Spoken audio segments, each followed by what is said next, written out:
Good evening, everyone. I'm Asha Nayaswami, and we are continuing in the last stages of our Conversations with Yogananda class.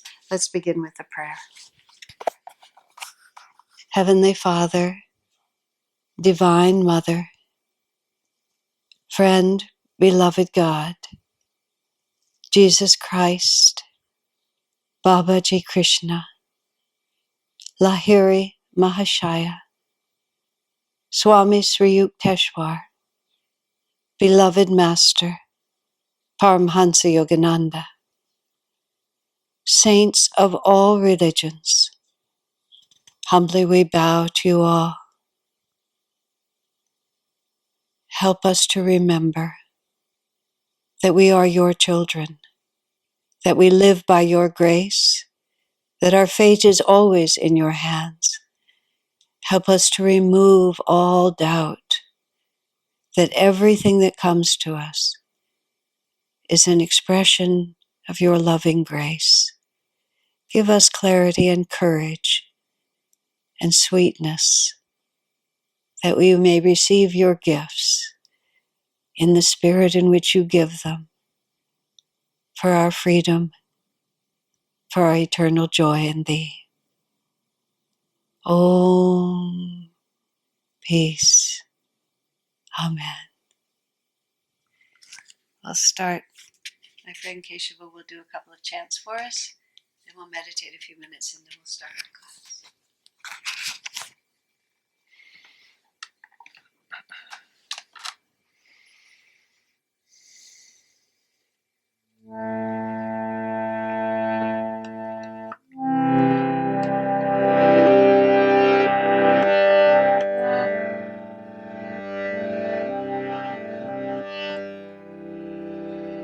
Without meditation, mind, thither, thither wanderest thou.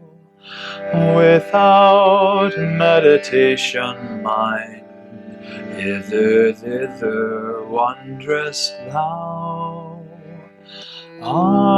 Adorable hymn, adorable hymn. Search him out in secret now. Search him out in secret now. Floating on the breeze of bliss, in the chariot of sky, peering into his eyes with thy diving eye. Floating on the breeze of bliss, in the chariot of sky, peering into his eyes with thy diving eye. Thousand petals nectar drink, drink and drink, drink. Thousand petals nectar drink, drink and drink, drink. With cosmic mighty Om, deeper do thou sink. With cosmic mighty Om, with cosmic mighty Om, deeper do thou sink. Deeper do thou sink. Without meditation, mind, hither, thither wanderest thou. Without meditation, mind, hither, thither wanderest thou.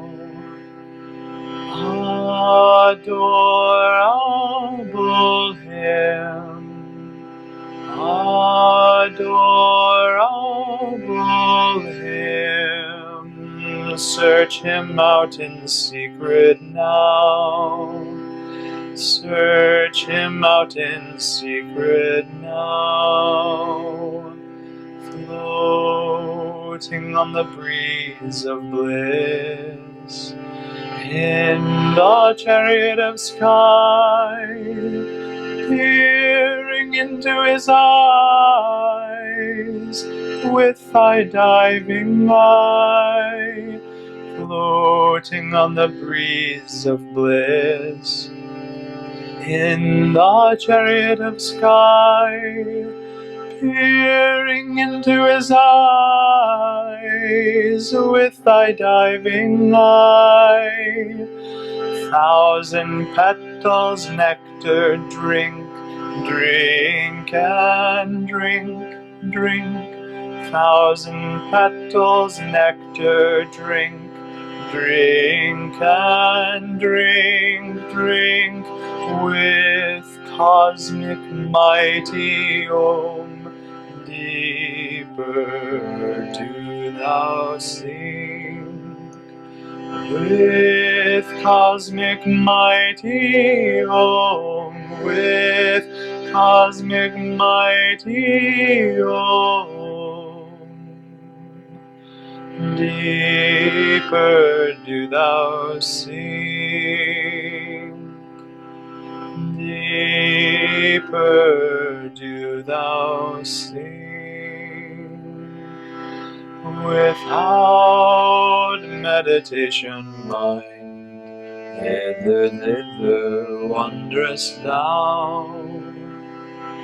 Without meditation, mind, hither, thither wanderest thou. Adorable hymn,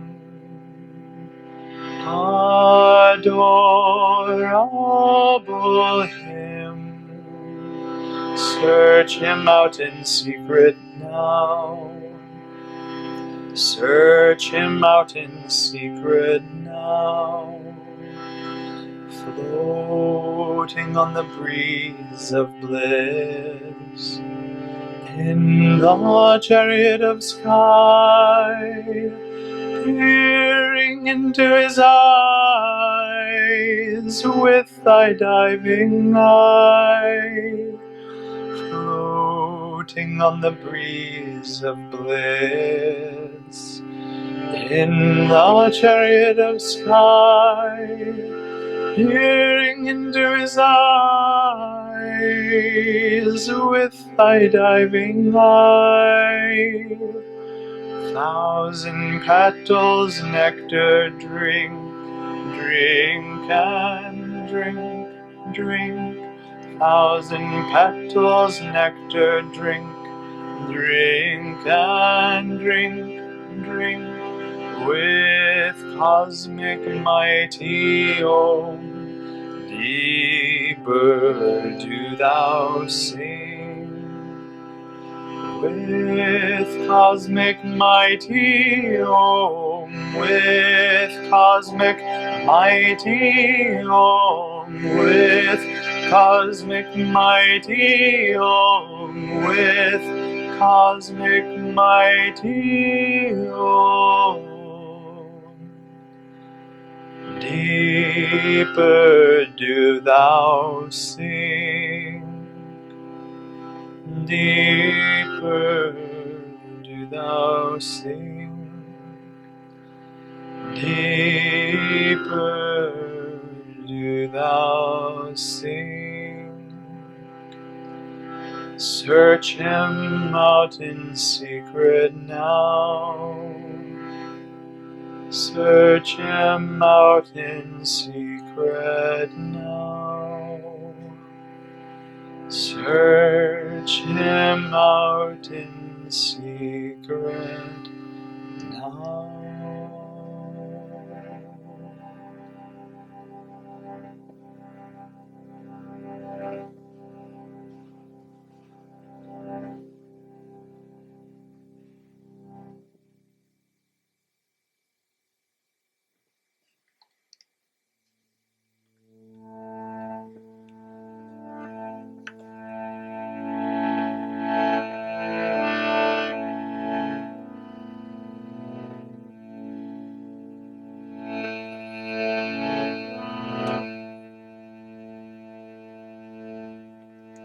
Shri Guru Deva Shri Guru Deva Shri Guru Deva Shri Guru Deva Shri Guru Deva Shri Guru Deva Shri Guru Deva Shri Guru Deva Amen. Shri Guru Deva Shri Guru Deva Shri Guru Deva Shri Guru Deva Amen.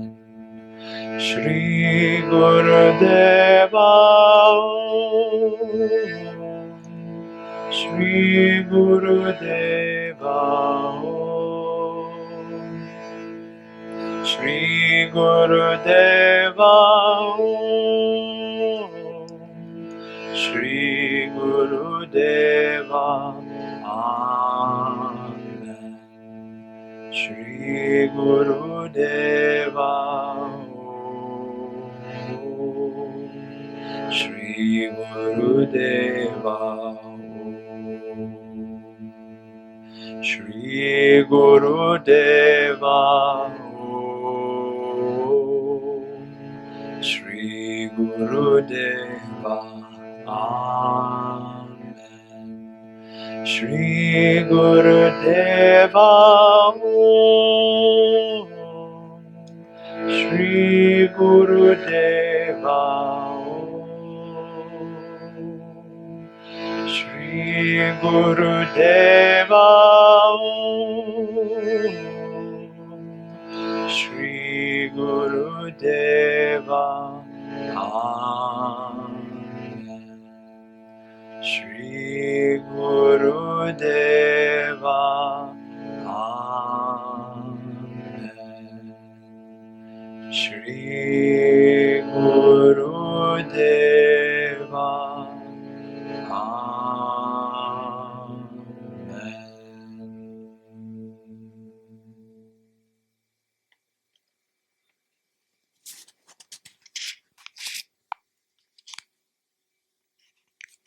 I'll meditate now for a few minutes.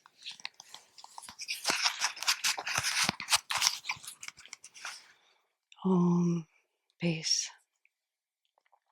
Amen.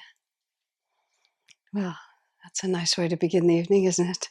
Probably a nice way to continue and to end it too, but you'll have to wait till Friday nights when Keshava and others do whole evenings full of chanting. So, my friends, we are on number 456 of this book, and there are 461 plus an afterwards. So we can actually, can you believe it? See the end of the book. That doesn't mean we're going to get to it soon. Questions. I think we'll finish before we come out of sheltering in place, but we'll have to wait and see. So, number 456. Master says, Swami writes, referring to the universal need for yoga, and particularly for Kriya Yoga, which guides the energy into and up the spine, Yogananda once said, you can be in a room 20 years trying to get out through the walls, the ceiling, the floor. It is when you finally discover the door that you find your way out. That's how it is with the soul. The average devotee may struggle his whole life trying to escape the body.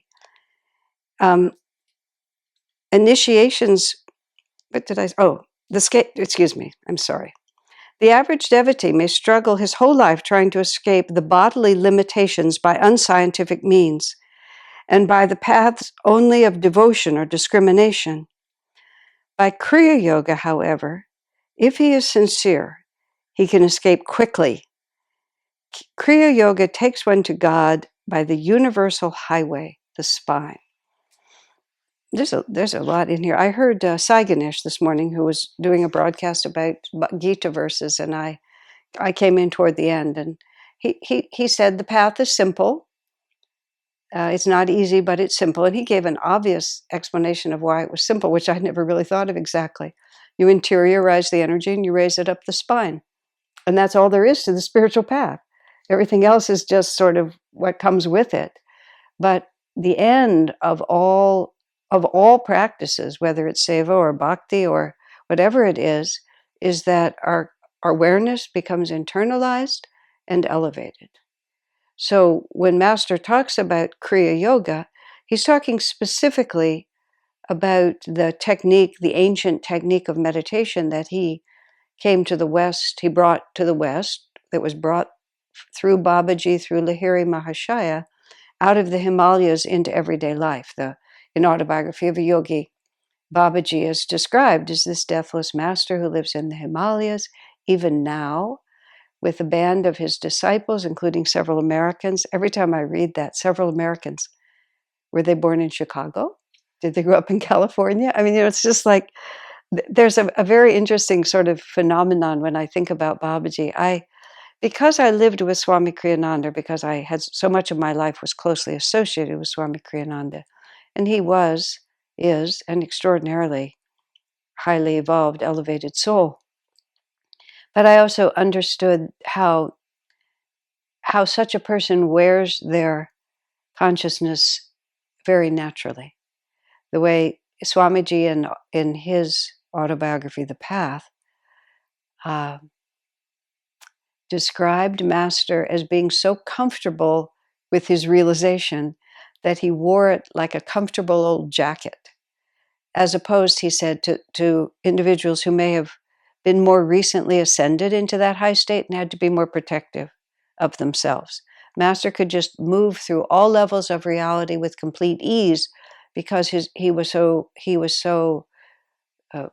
so long-standing in his realization. I'm way beyond my portfolio in talking about this, but what I did experience from Swamiji was the way I've sometimes described it with other intentions, that Swamiji's consciousness was enormously expanded into the infinite, but from that perspective, it was also completely at home in the infinitesimal.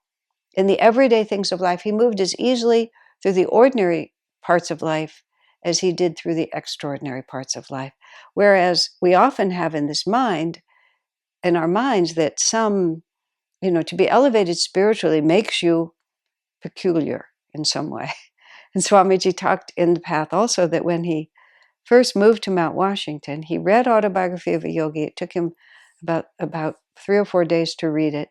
He waited 24 hours, then he got on a bus to California. It took him 5 days to get from New York City, where he was, to California.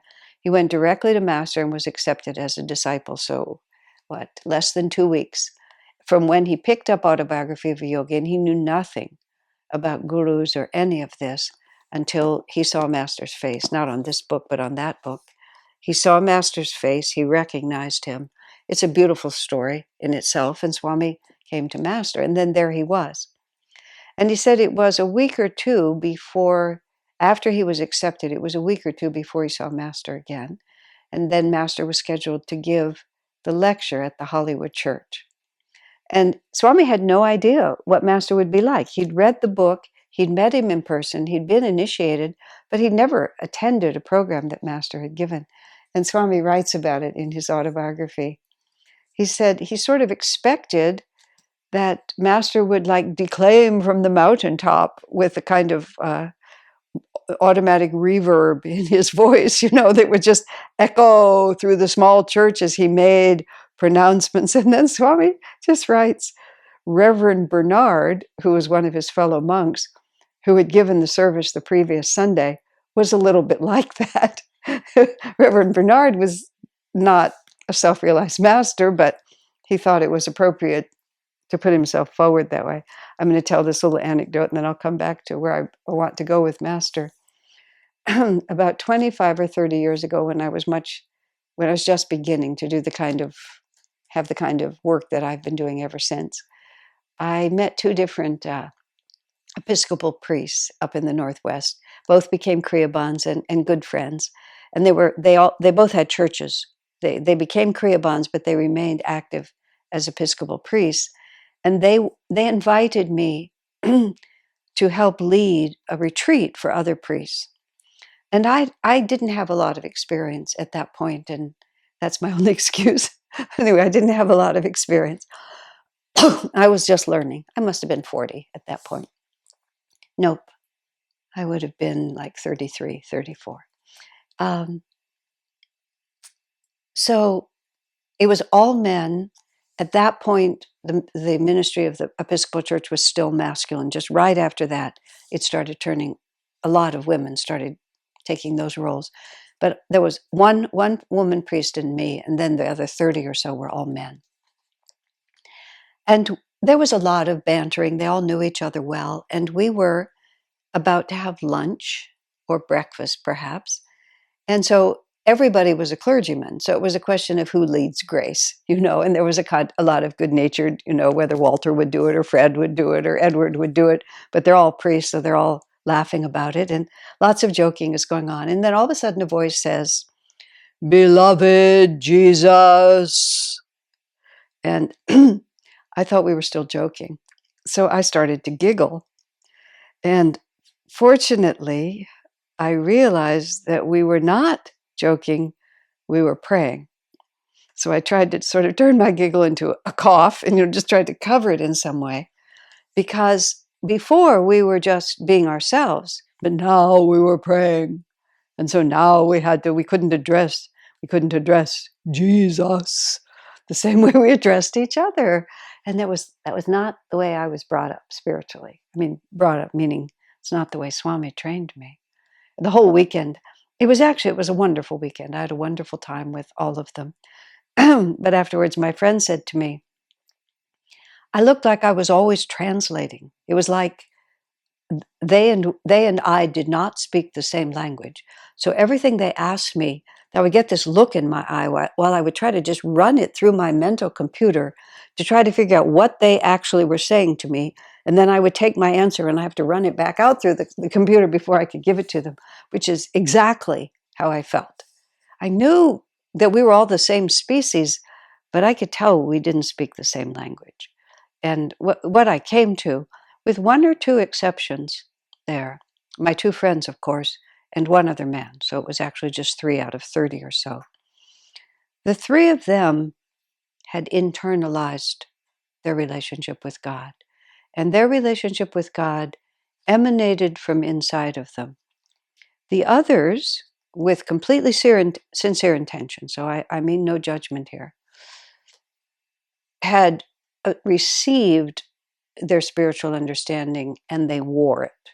And they tried to wear it with integrity, but they wore it rather than having it emanate from inside of them, which was just a whole different, because my spirituality was who I was, and then I gradually found out that I was a spiritual person. But it was who I was first, and then gradually I realized that what I was a recognizable something. And that's exactly how Swami described himself when he first had his first understanding that what he was actually seeking was God. Because every religious presentation he had encountered up to the time he met Master, he was only 22 at that point, but he was a very intense truth seeker, just didn't make any sense to him. And then he had an inward revelation of the nature of consciousness and the nature of God and the purpose of human life being to be in tune with that infinite consciousness, and that was what we were born to do. And it wasn't about what we called ourselves, it was how we inwardly transformed. And then he discovered Autobiography of a Yogi. Then he discovered, well, actually, he said it so sweetly, not in his own autobiography, but in another place. He said, from childhood, and Swami describes this in his autobiography, from childhood, he said, I always knew that I existed in a world of my own which no one else shared. And then he said, when I read Autobiography of a Yogi, I realized that Master and I lived in the same world. Isn't that a beautiful way to put it? So anyway, when Swami went, though, when he went to Mount Washington, he became a monk, and it was all just such a huge, total shift of his reality. And then Master comes out to speak. And all Swami had seen was Reverend Bernard giving his lecture, more in the beloved Jesus sort of way of doing it. And so he just assumed that was the way it was done. He said, Master, by contrast, was so natural and so relaxed and made jokes. And it wasn't that he didn't emanate this extraordinary spiritual energy, but the spiritual energy was simply who he was. There was no separation between any aspect of Master. He was completely integrated. He was a seamless integration of mortality and infinity, living in a mortal body, living infinitely in a mortal body. And of course, Swamiji, in every way, made himself, attuned himself to his guru, and devoted himself to becoming a clear window for his guru's consciousness. And that was the way he was also. Now, but this is where I was coming with all of this. But because Babaji is a deathless master who lives in the Himalayas and can move from peak to peak just by saying a mantra and traveling like this, and there's so many extraordinary stories about him and everything, I realized that a part of me would expect Babaji to say, beloved Jesus, just like I would project upon him something unnatural. But it's interesting. I mean, one of the first stories that's told in Autobiography of a Yogi, or no, it's not one of the first, but one of the first stories about Babaji is the whole story about Lahiri Mahashaya getting lost in the mountains, hearing his name being called, going to Babaji, rediscovering his eternal link with his guru, being initiated into Kriya Yoga, and this is where I was starting a long time ago. Lahiri is way up in the mountains, and he discovers this master. This is all in Autobiography. He has this extraordinary experience of recognition, of transformation. Babaji materializes a golden jeweled palace in this empty, rocky place in the Himalayas. Babaji just creates this golden palace. Babaji creates, whatever foods they wish to eat. He conducts this extraordinary Kriya ceremony. He transforms Lahiri with a touch. All of these amazing things happen. And Lahiri naturally thinks, Lahiri is a married man with children and a job and various things, but all of it is like, it means nothing.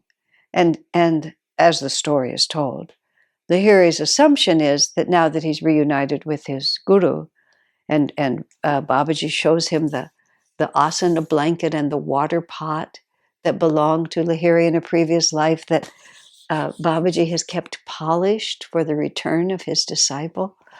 Oh my goodness, such love. That Lahiri assumes that this is the rest of his life. But instead, Babaji says that it was no accident that you did not reunite with me until you had, home and family and modest responsibilities. I love the phrase modest responsibilities. But it was in the divine plan that this technique, which had been essentially hidden away from popular eyes during all of Kali Yuga, because mankind was too dense. It was not appropriate, it was not wholesome for mankind to have too easy access to these powers, among other things, because the moral fiber of the culture was too corrupt for people to be able to get this kind of power. So it was hidden away in the Himalayas and preserved. And also, in that culture, the majority of people would not be able to benefit from these teachings. So many obstacles were put in the way. It's not that souls could not find Babaji, could not achieve Kriya, that there were no living masters during Kali Yuga, because there always are.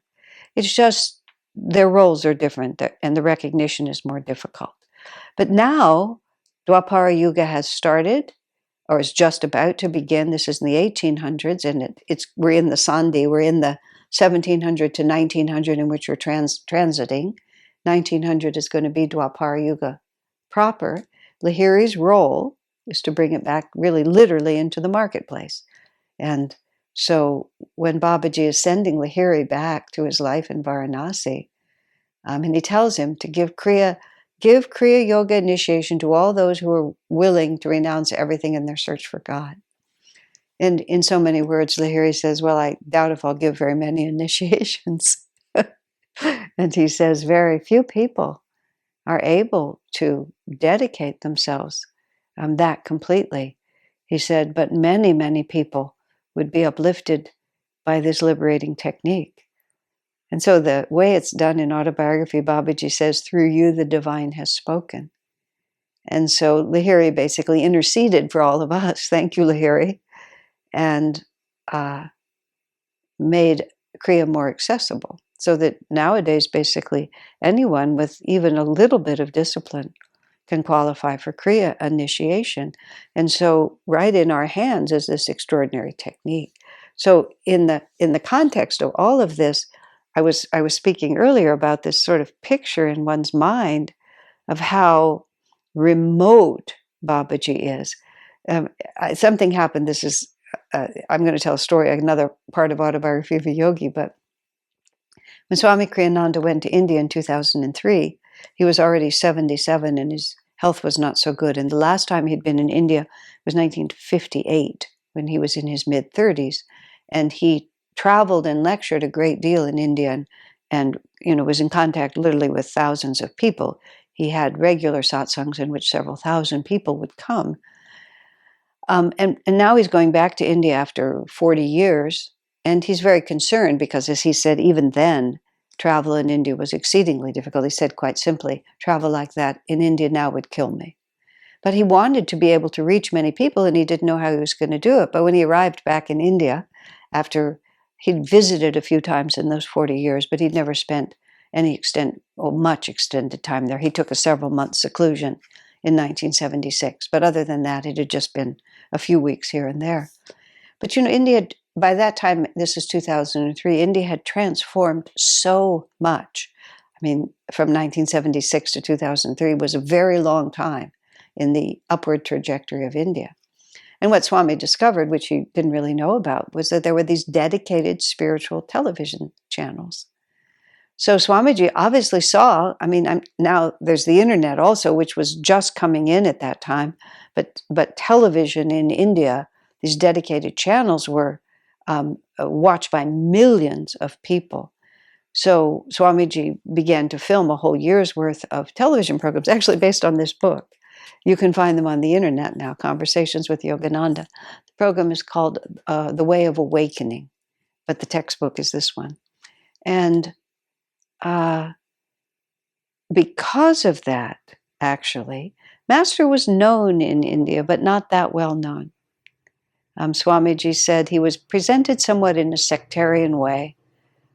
Many of the devotees who represented Master, they weren't from Ananda, but they had a more sectarian idea, and they were much more organizationally oriented. Swami said, ironically, their orientation toward an organization caused many Indians to doubt Master's greatness because great saints in India are not organizationally oriented. So the emphasis on an organization made people wonder about how transcendent Master really was. Then Swami came and he started doing these television programs, and millions of people started watching. And we were told a few years later, an Indian man who was very well connected was visiting in America, and someone said, "Is Yogananda very well known?" He said, until recently he was known, but mostly by scholars, mostly by people who knew about the progress of yoga through the decades, because Master left India when he was in his early 20s in 1920. And he only returned to India for 1 year after that. His whole life was in America. And even though Master's organization was represented in India, Master himself really never really had his own ministry in India except when he was a very young man. And he started a school and did a little bit. But now this man said, because of Swami Kriyananda's television programs, Paramahansa Yogananda is now very well known and very respected. So there was a time then, Swami tells us this story, how a young man came to visit him. Many people came to visit Swami in the house he had there in Gurgaon, and later when he moved to the land that Ananda acquired outside of Pune, India. And this young man came to visit Swamiji, and he told Swami a story which Swami felt was true. And the man said that it was his habit often to hike in the mountains and sometimes in wilderness areas. And you see, he was hiking in relatively high altitude in a wilderness area, and he met a young man there. And after a short time, he realized that the young man he was talking to was Babaji. And Babaji spoke to him, and Babaji gave this man a message for Kriyananda, Swami Kriyananda. And Babaji said that he was very pleased with the work that Swamiji was doing, especially with the television programs. So this man delivered this message to Swami, and Swamiji shared it with us. Swami doesn't say, I believe it's true, but he wouldn't have shared it if he didn't feel it was. That's how I knew Swami worked. Now this is where my mind goes. But Babaji lives in the Himalayas. What does he know about television? I mean, it was just like, it was so funny to watch my mind just immediately think he must be primitive because he doesn't live in a house. He doesn't have an ashram. He doesn't have an organization. He doesn't need to drive a car because he can just teleport himself wherever he wants to go. So what does he know about television? I mean, just ridiculous.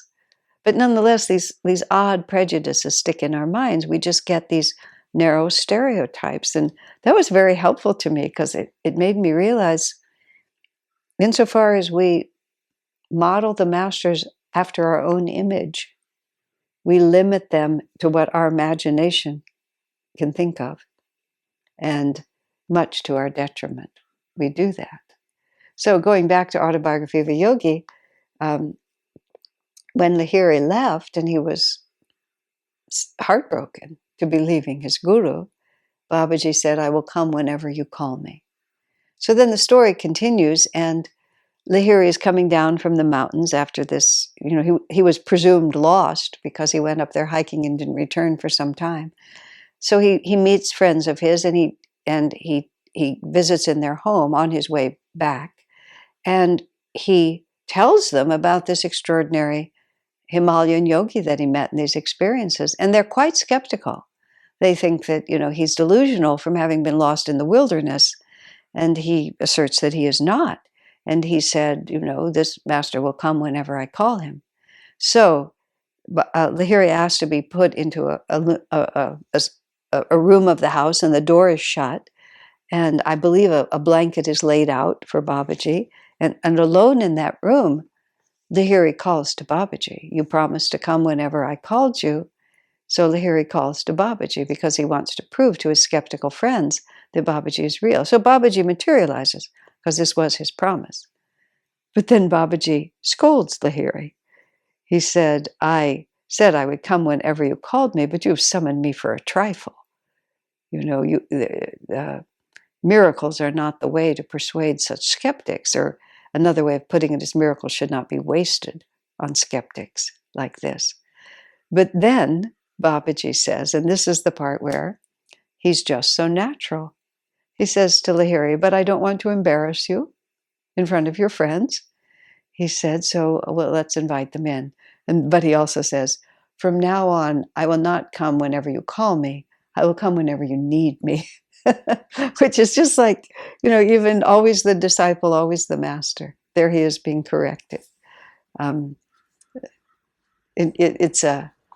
heard Ananda give a Sunday service on one of the parts of it was, be therefore perfect as your Father in heaven is perfect. And she was talking about, in a beautiful way that I just had never considered. She said, in Autobiography of a Yogi, every one of our God-realized masters is corrected from time to time by his guru. In one way or another, his guru has to discipline him and guide him to be more than he is. Now, of course, this is a Leela, because these are masters before they're incarnated, but nonetheless, they assume enough delusion to play out the part of a disciple. So here Babaji corrects Lahiri. Then Babaji, then they come out of the room, and these, Lahiri's friends or acquaintances are completely dumbfounded because they know that there was no one in there. And then this yogi comes walking out of the room. And then Babaji asks them to cook some, I believe, halwa for him, which is this wonderful sweet that I used to make for Swami. That was my favorite. It's just a very nice, you make it with wheat and sugar and semolina. It's just wonderfully delicious. Or many other things. You can make it with many different things. But halwa is a classic Indian dessert. Offering sweets to a great soul would be appropriate, and it can be cooked up quickly. So not only does Babaji accommodate Lahiri, but he sits with these people and asks for food, because infinity encompasses every level of reality. It descends all the way. The energy comes all the way down to the base of the spine and manifests in the material universe.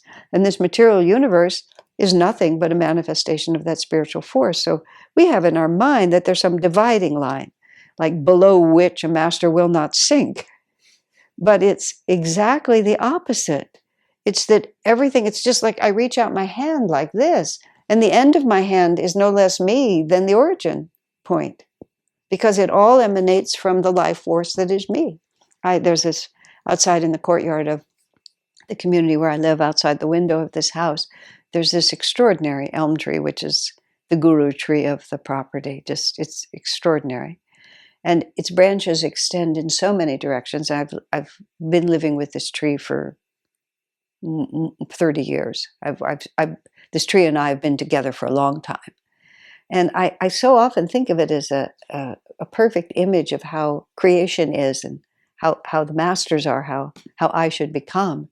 Because the tree is huge, tall and wide, and it has naturally a very strong, highly developed trunk. It's like, I don't think, you could probably tie an elephant to that trunk. It's so strong and so deep. The tree was large and mature 30 years ago. It's had a long time. And it goes way up, and then it goes way out, and just way out.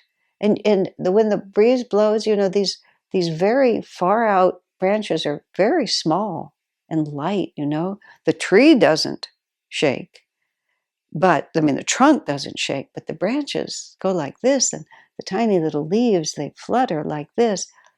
But all of it is the same. This is the tree. This is the tree. And so this is how the masters, when they incarnate, they come all the way here, and they're no less present in the farthest extension into the material universe than they are at the core of their spine. And when you are as comfortable in your realization as Master was, and as Swami Kriyananda was, just the leaves, the trunk, it's all the same to you. And it's also important, that's why the masters behave the way they do. The Babaji had to exemplify that, because otherwise we get a very funny idea of what spirituality is. And Swami has commented, that even sometimes people who are in positions of leadership feel they have to maintain some kind of an image, that they have to be a certain way. I was very charmed by a woman. She is my peer, and at that time she was Nishalananda. I think she's now Nishala Joy. I think that's her name now. But that time she was Swami Nishalananda. And I may be misrepresenting that, but I'm pretty sure that was what she was called then. And she was a disciple of another lineage. And we both would travel. She traveled much more than I, but we both would travel and give programs in our various centers and so on, parallel. And every so often our paths would cross. And we liked each other. So we were somewhere in some city where she didn't live anywhere. she's traveled, but I was some city that was not the home to either of us, and we were spending time together. And she had to give a class, but we were greedy for each other's company, and we're really talking. And I looked at the clock and I said, "Well, you have to give a class in an hour or in a half an hour." I said, "Perhaps I should leave you now so that you can prepare." And I loved her answer. She said, "Too late, too late." Just like that. She said, "What you see is what you'll get." She said, "In one more hour, I can't become any better than I am now." Now, of course, it's nice to center yourself. It's nice to meditate. It's nice to chant. It's nice to tune in. But there was something that I never forgot about that. Too late, too late. I can't become worthy of teaching this class in the next 45 minutes. It's just like, I am what I am. That's just what I am. And it actually was a very liberating thing for me also, just to realize whatever I am, this is what I have to offer. I can't, just because one has a position does not make you different than you were before you had it. The mere assumption of position, or the expectations of other people, or the assumption of titles, or the taking of initiations, or the changing of your costume doesn't make you different than you are. Because the spiritual path is really simple. It's what's going on inside of you, who you are really on the inside. And it's very important as devotees that we ourselves just let go of everything except interiorizing and raising our energy. That's really all we actually are. So this is what, so coming back to this Kriya Yoga, and Master called what he brought Kriya. Kriya is a word that means action. And it's actually a very common word in India. To do Kriyas has a very specific meaning in the lineage of Yogananda. But a Kriya is just an action, and many paths have something they call Kriya. And Master was fully aware of that. He was fully aware of that, in calling this Kriya Yoga, he was not actually giving it a unique name. And he did that on purpose. I mean, he invented the word, I'm told, Yagoda. And Yagoda was about yoga and energy. I'm not entirely 100% clear, but he created it. He put together known words and created a word, like people do. It's a common thing to do.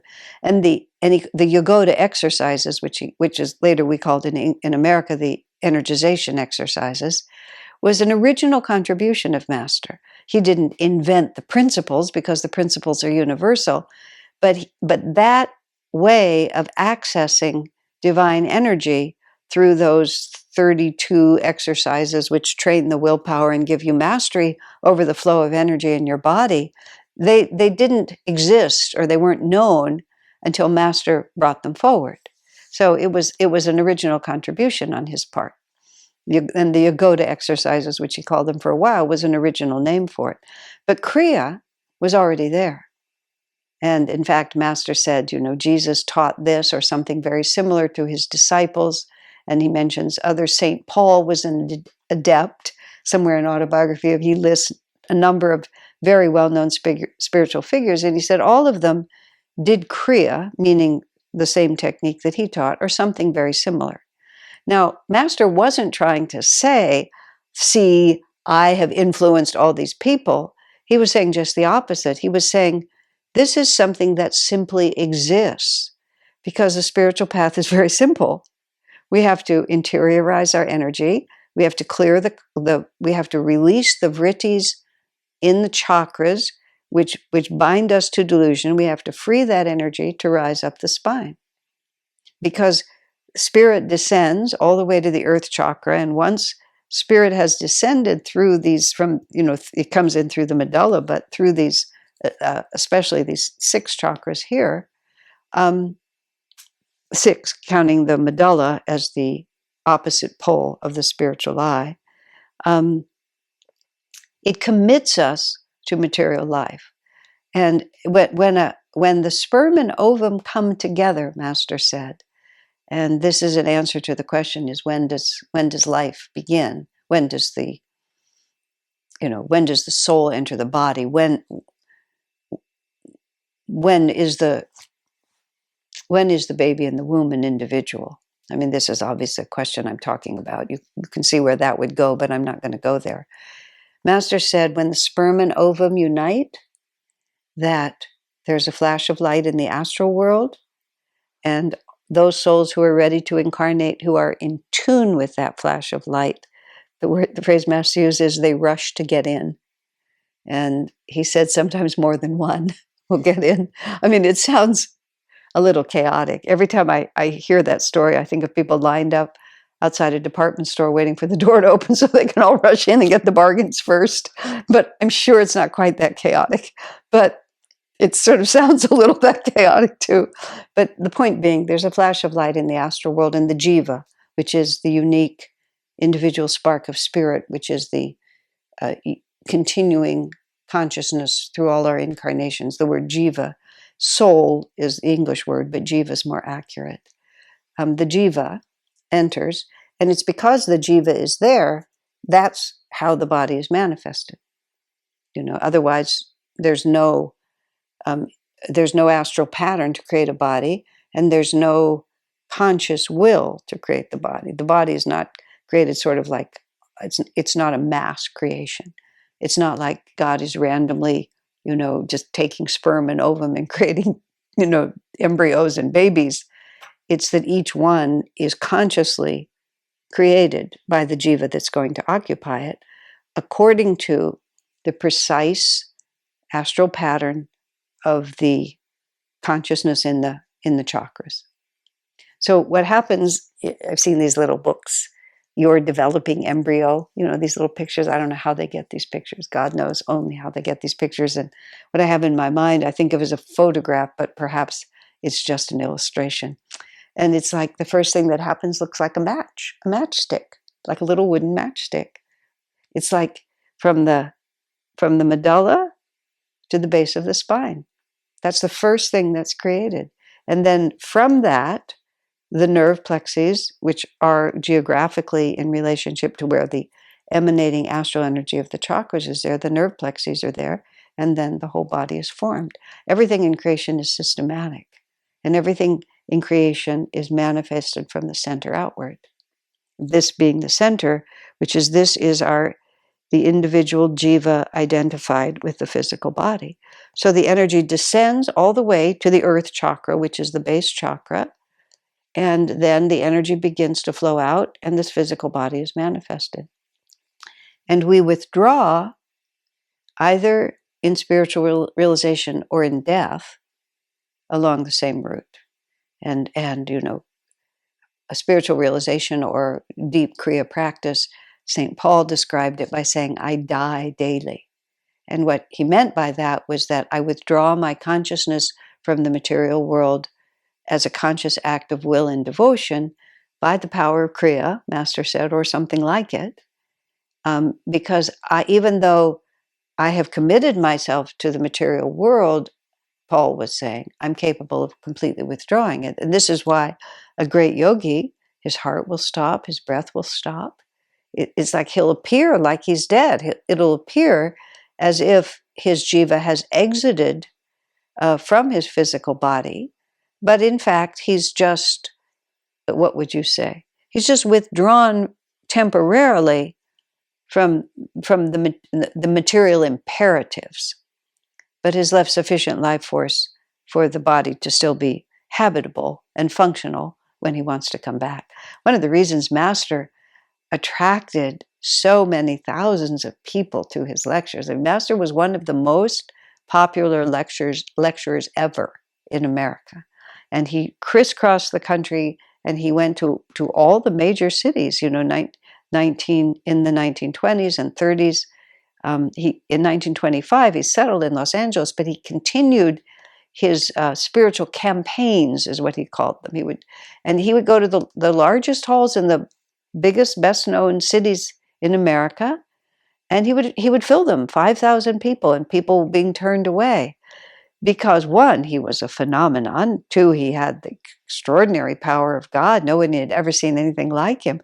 And he did a lot of miraculous things. He was well known for feats of strength, feats of extraordinary bodily control, for actually doing healings, physical healings during his programs. I mean, that's going to attract a lot of attention. Master would, I recall reading, he would put two chairs up like this and put the back of his head on one and his heels on another. And then he would have strong men come and try to knock him off, and he would be able to just hold his position. He would invite the doctors in the room, one would be on one side, one would be on another. This one would count one pulse, this one would count a different pulse, this pulse would stop, this pulse would keep going. And he would you can just see he would just do all this, like children playing, because it was all that way to him. He got people's attention. And of course, those who were serious, which of those thousands was not many. Once he had 5,000 at a lecture. This is, I believe, in the Path. And Dr. Lewis was so thrilled. There were 5,000 people there. Master said, you'll see, for the class series, we'll have 5. And in fact, they did have 5. And that was all. But Master was also, I don't know, creating this wave of energy and touching all these souls. Because one moment in the company of a saint, they say in India, can be your raft over the ocean of delusion. So Master touched all those souls, planted seeds. We have no idea what those seeds would be like. I was with Swami Kriyananda once, and this would have been probably in the 70s. In my book, Swami Kriyananda's We Have Known Him, I tell the story of this would-be Pentecostal minister that Swami met in Sedona, Arizona. They met at a retreat at an inn. They were both staying overnight at an inn that was run by some people who worked with the Native Americans. It was sort of a little more than an ordinary motel. Swami met him, spent a few hours with the man. The man was on his way to Bible college to become a Pentecostal minister. After meeting Swami Kriyananda, he realized that he had such a remarkable experience just meeting Swami in the dining room that it completely shifted his spiritual understanding. And instead of becoming a Pentecostal minister, he went back to California and studied at the Church of Religious Science and became a religious science minister, which was you would call a new thought movement at that time.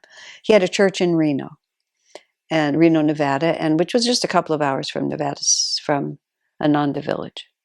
Yes, Reno's not far from Ananda Village. And so every so often, Swami had a standing invitation to go up and speak at this man's church. And one of the times that we went there, the people that this man ministered to, they were very fine people, but what this man offered them was appropriate for them spiritually. They were not going to be able to receive what Swami had to offer on the level that Swami was offering it. But Swami was there to do good work. But this is the whole point, and I actually tell this story also in Swami Kriyananda's We Have Known Him. After that talk was over, and Swami sometimes in public, sometimes in private, Swami's consciousness would shift into, he would be more in a certain part of himself that he did not always display publicly. And this evening was one of those reasons. I don't know why. And after the program was over, whenever I was with Swamiji and he was doing anything, I would always keep my attention on him. I wouldn't necessarily, be sitting next to him or something like that, but I never would take my attention off of him. I couldn't figure out why I would. So I was close enough to keep my attention on him, and I watched what I later spoke to Swami about, and he essentially verified what I said. It's like everybody in that church, which was maybe 100 people, really wanted to have a personal moment with Swami. It wouldn't have been 100, it was more like 50. Wanted to have a personal moment with Swami, and Swami was just there as long as he needed to be. Swami was so deep in the spirit. There were just like nothing of his body was, I want to use the word activated. He was just really somewhere else. And these people would come just sort of one by one. And he would relate to them according to whatever impulse there was in him. He would say a few words, whatever it was. But I just sort of watched, like he would mirror. And the reason I say, I spoke to Swami about this afterwards because I didn't want to just be projecting. He would sort of become whatever reflection would help them. And it was subtle. It wasn't like he would suddenly get fat or thin or speak in a German accent or something. But I would just see him adjust himself, each person who came. And then he would give to them as much as they were able to receive. And then the next one would come and he would do it like that until he'd blessed all of them because of his connection to their pastor, because of the pastor's connection to him. It was just this incredible. And I felt like how many incarnations, how many times and how many lifetimes have these souls had the karma to be right there and then just receive that energy, then go off and see what they're going to do with it. Edgar Casey said, when he did a lot of readings, he did past life readings for people in the 40s and 50s, 1940s and 1950s. And many of the readings that he saw people at that time, he said they had had some contact with Christ. He wasn't meeting, any of the apostles. He was just meeting people who'd lived at the time of Christ and somewhere had connected with him. You saw him walking down the street and he turned and gazed at you, that kind of contact. Or you saw him and, he touched you with his hand, that kind of, just a moment. And then Edgar Casey said, basically, everything that has happened since, which would be like almost 2,000 years, has been defined by that contact. Because that was truth. Eternity breaks through limitation, and then the soul is awakened, and then over many incarnations, we work our way back to that. So Master went crisscross across the country. See, interestingly, before Master came to America, and as he tells it in autobiography, why he came to America was because he had that vision in the storeroom of his school. And in that vision, he saw all these faces, thousands of faces. And he said, these must be Americans. I mean, he makes it seem so, like who are these people? Oh, they're Americans. It wasn't quite as ingenuous as that, he knew he was going west. He knew what was going on. But just before he passed away, Swami asked Master, have you met all the people that you saw in those visions? And Master says, I'm just waiting for a few. Now, did Master see only his disciples, or did he see all those thousands of people? You just don't know. It's impossible to know. So Master came, and he came to share with us, and he brought what he called Kriya Yoga.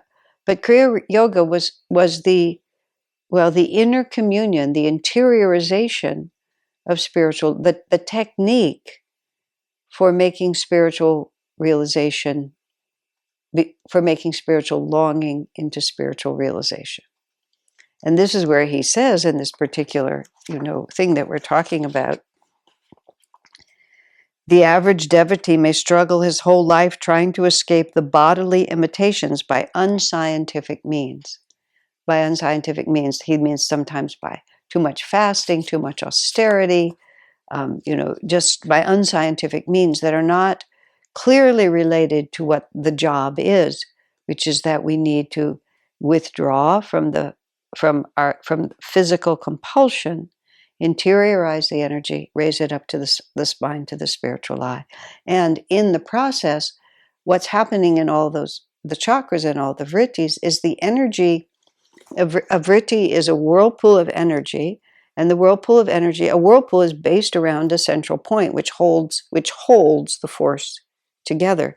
If you're ever in a flowing river near Ananda villages, the Yuba River, and over the course of years in the hot summers, sometimes we'd go down there to swim, and you have this wonderful, rivers are just a marvelous symbol of so many spiritual things, and among the things you can see is energy flowing to the sea and energy getting distracted into a whirlpool.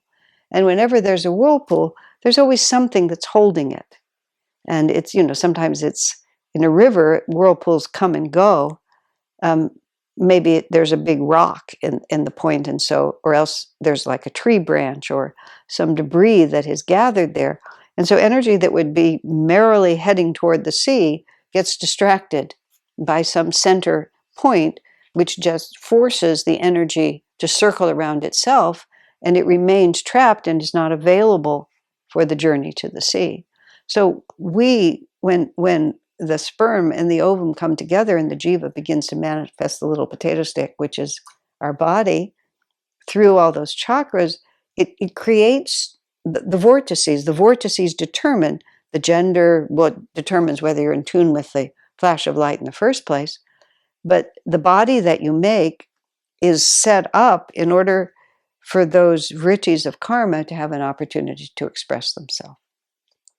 And each of those vrittis is some, point of commitment to an attitude, an energy, a desire, a past life memory, some self-definition. That's the word. Some self-definition that has some center point and keeps a lot of energy circling around it. And now that center point can be a great disappointment, that you carry over from one lifetime to the next. Maybe you died very unhappy. Maybe you died very guilty about something that you did wrong. Maybe you died in a great state of longing for success or money or love or relationship with one particular person. Maybe you died with a great desire for revenge. It just can be anything that defines you, that has a center point of commitment that energy keeps circling around. I mean, think of us, we sit to meditate, some idea pops into our head and we're just circling around and circling around. I was very upset with some people earlier this year over just things that were happening. As we do, we get upset. And I use a bicycle to sort of go around within a few mile radius of here, and an electric bicycle that I have. And I go down to the YMCA when I'm not sheltered in place as we are right now. I ride my bicycle to the YMCA. And during that period of time when I was annoyed with these people, I would find myself, during this 15-minute ride, and I'd realize I'd spent the whole ride having intense conversations with people who weren't there. I mean, people weren't anywhere near me, but I was telling them what I wanted them to know. No, like that. Like we all do that. There's a center point of commitment to telling them what they ought to know and who they ought to be and what they ought to do, and all this energy circles around it. And I don't even make the decision to do it. I just start spinning. That's what a vortex is. That's what a vritti is. And some of them are little, some of them are big, but they all suck energy away. So instead of our energy interiorizing and flowing nicely up to the spiritual eye, to be guided by divine wisdom to act as God's channel into this world, it just hangs out. I feel like it's like the medulla, gets an order for energy. It like a certain amount of energy is delivered according to our willpower. And then the little delivery truck, now sheltered in place, the little Amazon trucks are always coming over and dropping things off and coming over and dropping things off. So I have always had this picture in my mind. Then it was UPS. That was before Amazon. That there's this kind of like an Amazon, a UPS driver. He sits at the medulla. He gets the delivery of energy. Then he goes down your chakras and he delivers all this energy to all these vrittis who have standing orders, to get a certain amount of energy. And so he comes in through the medulla, he has to go all the way down the spine and all the way back up again, and whatever's left, then you get to use that for your life. And if you're really lucky, you get to bring it over to the spiritual eye. But a tremendous amount of the order is pre-committed. And so as a result, we are continuously engaged in the imperatives of the material world because so much of our energy is there. And it's very hard to break the hold of those vrittis. And that's why he talks about people try, even for incarnations, by unscientific means. Even of, what does he say? By unscientific means and by the paths only of devotion or discrimination.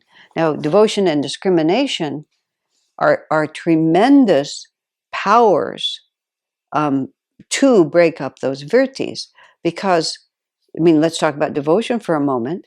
It's like devotion is the love of God, cultivating love for God. Love for God, the fulfillment of our love for God is the fulfillment our heart is longing for. Every vritti represents something that we're holding on to, which another way of saying is something that we love, even if that isn't, even if it's negative, even if it's a negative self-image or guilt or revenge, we apparently love it enough to want to hold on to it and have it keep going. I mean, we hold things in our house that we shouldn't be holding. We can't let it go. It's not serving us, but we still hold it. One of the principles of Feng Shui is to just let go of the things that aren't serving you. That I remember I was helping a friend purge her house, and she had a closet that had a lot of stuff in it, a lot of clothes, and she pulled out this dress, and I said, "What is that?" Because it looked old. And she said, "Oh, that was my favorite dress in high school." She said, "I wore it all the time." I said, "Have you worn it since high school?" She was about 45 at the time. "No." I said, she wasn't, her size hadn't changed. She could have worn it. I said, "Do you think you'll ever wear it again?" She said, "No." I said, "Maybe we should give it away." But she loved it, you see. So, and it was a happy memory for her. So she had a center point, so energy had to swirl around it.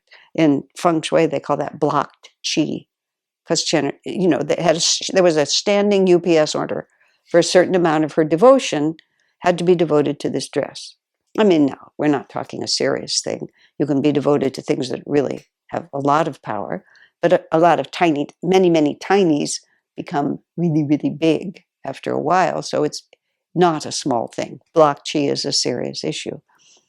But by devotion, which is to say, by cultivating an experience of the love of God, that can create a contrast that will cause us automatically to lose interest in something else. When I always had a very profound desire to have children, to be a mother. I thought I would be the mother of many, many children. I've never even been pregnant, what to speak of giving birth or raising a child. And I'm extremely happy about that, because when I met Swami, almost exactly, and when I discovered Ananda, I realized that what I really wanted was I wanted to expand my consciousness. And I had imagined that if I multiplied in a physical way, that would expand my consciousness, because I just didn't know any better. But when I was exposed to the fact that, oh, it's consciousness expansion that I want, because I feel so entrapped, that I almost immediately lost interest in having a baby. And it almost never returned. There was 1 or 2 moments in holding someone else's newborn when the thought crossed my mind again, but never with any force. Because whereas before it had virtually defined my life, that desire, but I suddenly loved something else more. And so devotion can release like that. Discrimination can release. We can realize, this is not what it seems. Revenge won't give me what I want, or money won't give me what I want, or I was merely infatuated with that person, but now I see them more clearly. Discrimination can help like that. But what Kriya does is, now think about the river. The river is flowing to the sea. And for a whirlpool to be able to suck some of that water out, it has to be in the attachment, the power of the whirlpool has to be stronger than the flow of the river, right? Because if the river is stronger, that water can't separate. And so if you see, as we have seen who live near the Yuba River for so many years, you see it in all different seasons. And so when the water is low and the flow is not very strong, even a very small branch can create a whirlpool. At the end of the rainy season, when the water has really risen, even a big boulder can't create a whirlpool, because the flow is so powerful and strong. And so what Kriya is, it's just very simple. It's a scientific way of drawing the energy that is normally dissipated through experiencing the material world. We withdraw from the material world by concentrating primarily first on the breath, also at the light, at the spiritual eye. We learn to concentrate on the inner sound of Om. And what we learn to do, as Yogananda colorfully calls it, we cut off the sense telephones so that they stop ringing. They stop interrupting us and calling our attention. Because by scientific methods, he teaches us, and Kriya Yoga is not just the final initiation technique. It's concentrating on the breath. It's listening to the Om. It's doing the energization exercises by which we gain mastery over our energy rather than being controlled by those vrittis. We gain the capacity to concentrate our energy, even if the vrittis are calling us. We get the power to ignore the sense telephones because the energization exercises train our willpower to direct our energy. So what we're able to do by the scientific practice of Kriya is first we're able to interiorize that energy by learning how to still the body, to concentrate on the breath, to lift the attention to the spiritual eye, which has the power to direct all of the chakras in the right way. And then by using the breath to access the inner energy. Kriya is taught only by initiation, so I'm speaking of it in general ways.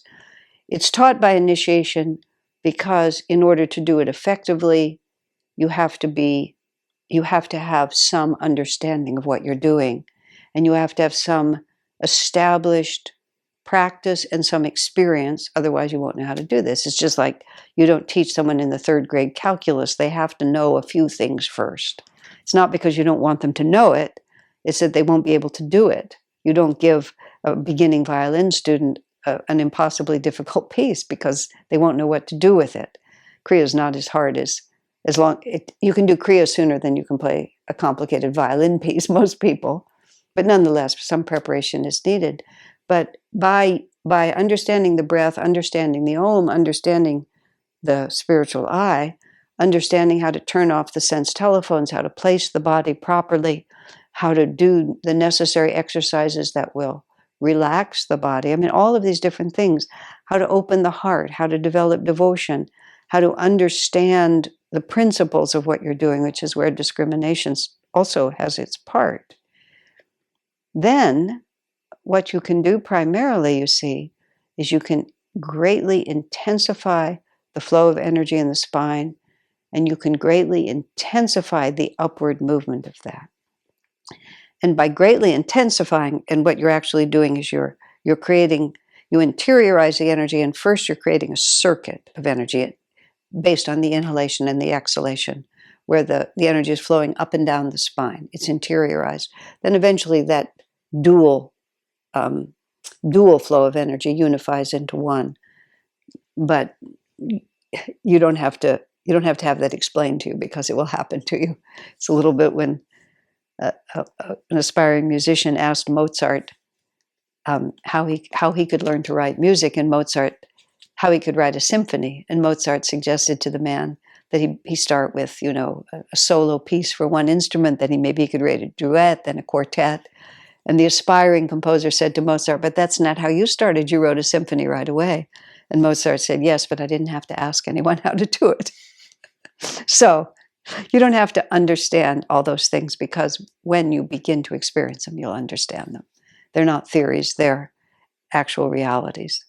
So at the beginning, at least, there's magnetism created, not at the beginning, for a long time. I mean, and maybe for your whole life, maybe for many incarnations. The deepest experiences are the grace of God. They don't come because I want them. They come because it's in harmony with the divine will that they come to you. That's a very important thing to understand. That's why devotion also plays a very important part. But what happens is the inner flow becomes exceedingly strong. And the energy focused at the spiritual eye gradually disentangles our self-definition from this is ego, this is the jiva identified with limitation. This is the jiva identified with infinity. And this is not an all or nothing reality. This is a general direction of our energy. And what happens is the flow increases. When the river is flowing so high, all the vrittis are just sucked into the river. That's what happens. I mean, the vrittis, the whirlpools are just gone because nothing can stand against that flow. And all the energy that was dissipated and wasted and pre-committed in the whirlpool now just heads right to the sea. And when that happens with us internally, the river is the clearest image that I know to get that picture across. What we're doing when we're doing with Kriya is we're scientifically, systematically, day by day, by regular practice, we're magnetizing our internal reality. We're drawing all the energy that is us to an internal focus. Then we are magnetizing it up the spine to the spiritual eye. And the vrittis are just gone. And we become somebody else. That's all. We just become somebody else because all we are is that the pattern of those vrittis. That's what our magnetism is. That's what draws our karma to us. That's what defines our personality, is the magnetism created by those vrittis. When we start doing Kriya, when we become a disciple, when we start seriously practicing the spiritual path, I mean, it's not just Kriya, but Kriya is a culmination of a great deal of effort. And that flow becomes so strong that those vrittis begin to dissolve. You really literally don't recognize yourself because you used to be someone else. Because when you had all those vrittis and all those pre-committed energies, that's how you were expressing. That's why when people really get serious about the spiritual path, it's not even like you have to try. It's just you're interested in something else. Different things appeal to you. Things that used to appeal to you just don't appeal to you anymore because you're not vibrating there anymore. And you don't even know where it went. You don't even know that it went until something happens and you respond in a way that's completely surprising to you and better, but just surprising. Like, I used to get so upset when somebody would say that to me, and now all I can think of is, poor man, why is he being so unkind to me? Instead of, I'm going to really get back at him, because the vritti that wants revenge was sucked into a greater reality. And then we ourselves also, once we experience that reality, you see, once we experience the pure sweetness and the total fulfillment and the absolute joy of higher states of consciousness, we're just not interested in anything else. That's how one moment in the company of a saint can be your defining reality for the next 100 incarnations. Because once you touch that, it becomes the comparison point for all the rest of your experiences, and nothing else will quite measure up. So you'll just keep going until you can get back to it. Anyway, so that's Kriya. That's why Master said that. You can spend many years trying to change your consciousness by unscientific means, but Kriya is the airplane route to God. And therefore, we are exceedingly blessed to live in an age when it's so readily accessible to us. God bless you.